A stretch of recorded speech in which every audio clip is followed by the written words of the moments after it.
এখানে আমি নিয়ে নিয়েছি পুরনো একটি বালিশের কভার। এই ধরনের পুরনো বালিশের কভার কম বেশি আমাদের প্রত্যেকের বাড়িতেই থাকে, তাই নষ্ট হয়ে যায় যেগুলো ফেলবেন না। আমি এখানে নিয়ে নিয়েছি দুটো ক্লিপ, একটি চুলের ক্লিপ ব্যবহার করছি। আপনারা এই ধরনের যে জামা কাপড়ের ক্লিপও হয় সেটাও ব্যবহার করতে পারেন। তারপর এখানে লাগবে আমাদের একটি ওয়াইপার নিয়ে নিয়েছি। কি করব, বালিশের কভারটা যেহেতু আমার এখানে অনেকটাই বড়, তাই আমি বালিশের কভারটাকে অর্ধেক করে ভাঁজ করে নিচ্ছি।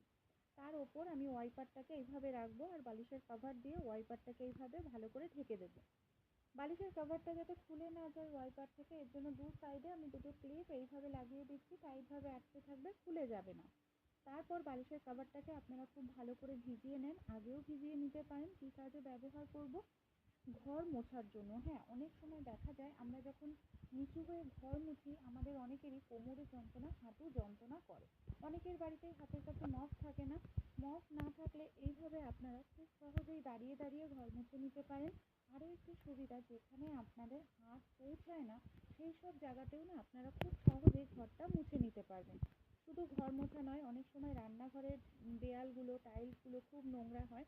সেক্ষেত্রে আপনারা বালিশের কভারের মধ্যে সামান্য পরিমাণ একটু ডিটারজেন্ট পাউডার ছড়িয়ে এইভাবে দেয়ালগুলোকে পরিষ্কার করে নিতে পারেন। কিন্তু খুব দেখবেন অনেক সময় আটা মাখা আমাদের বেঁচে যায়, সেই আটা মাখাটা আমরা ফ্রিজের মধ্যে বাটিতে রেখে দিই। কিন্তু এইভাবে বাটিতে ভরে রেখে দিলে দেখা যায় ওপরে আটার ওপরে শক্ত হয়ে যায়, কালো হয়ে যায়, বেশি দিন ভালো থাকে না। রুটি করলেও সেই রুটি খেতে ভালো লাগে না। আমাদের বাড়িতে যে তেলের প্লাস্টিক থাকে, এই প্লাস্টিকগুলোকে ফেলবেন না, প্লাস্টিকটা কেটে নিন। এর মধ্যে আপনারা খুব সহজেই আটা ভরে সহজেই রেখে দিতে পারবেন। আটা